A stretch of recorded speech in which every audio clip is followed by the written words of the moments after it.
All right, we're going to talk about what do we do if we're graphing and our equation is not in slope-intercept form. So how do we go about getting that into slope-intercept form? So remember, we've talked about two types of equations: standard form and slope-intercept form.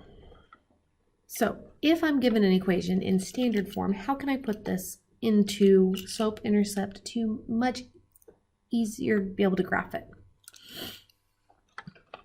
So the first thing I'm going to do is I'm going to move the x. So we're going to make an exciting move.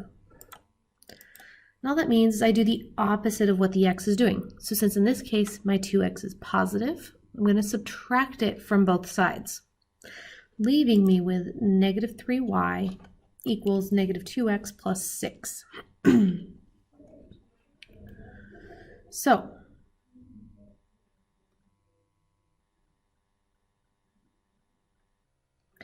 now we've got that.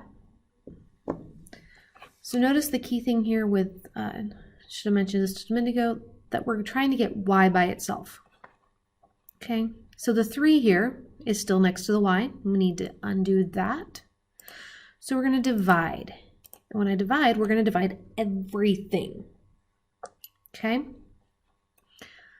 these 3's cancel out. 2 and 3 don't simplify, but a negative divided by a negative becomes a positive. And then 6 divided by negative 3 is a negative 2. So our equation becomes y equals 2/3 x minus 2. So not terribly different from what we did back when we solved literal equations. All right, so let's look at this first one. Example I've got here, I've got x plus y is equal to 3. So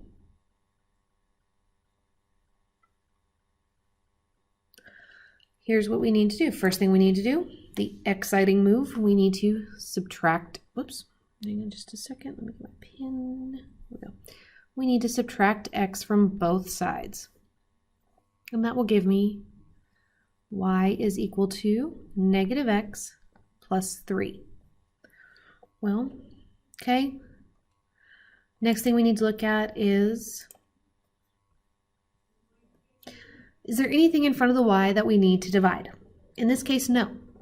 Remember, there is an invisible 1. So we could divide everything by 1, but that's not going to change anything in my problem. So we end up with y is equal to negative x plus 3.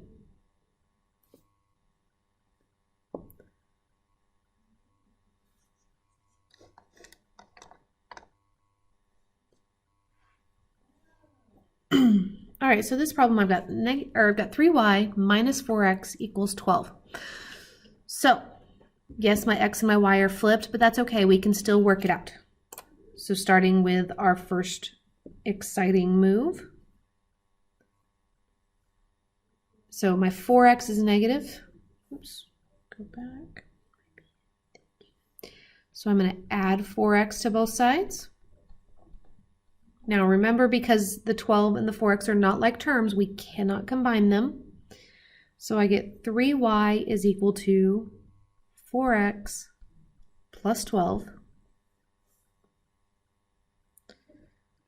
Fix my 12 here a minute. There we go. Okay, and then we can do our division. So we're going to divide by 3. And remember the great divide, we're dividing everything by 3. Those 3's cancels out. I get y is equal to 4 and 3 don't divide nicely, so we're just going to leave it as 4/3 x. 12 does divide by 3, which gives me 4.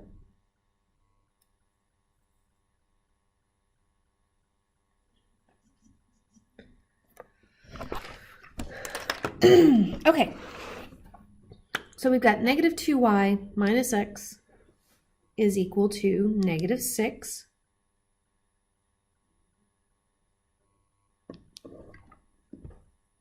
So again, do our exciting move first. We're going to move our x. So in this case, my x is negative. So again, I'm going to add x to both sides. And I'm left with negative 2y equals x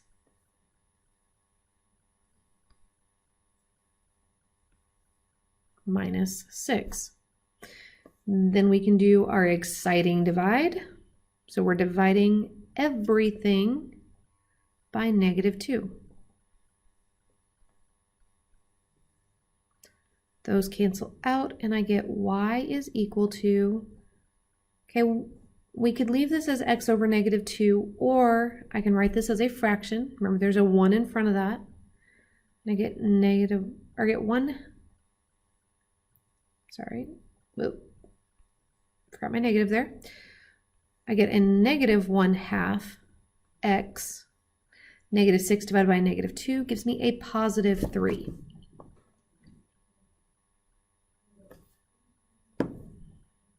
Okay, we'll look at one more. 5x minus y equals 7.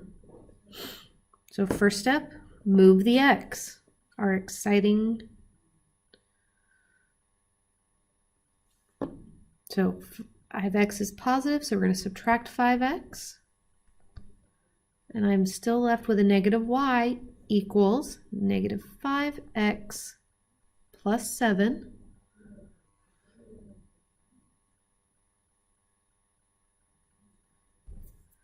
Now, great divide. Do I have anything I need to divide? And that would be a yes. There's that negative 1 out front, right?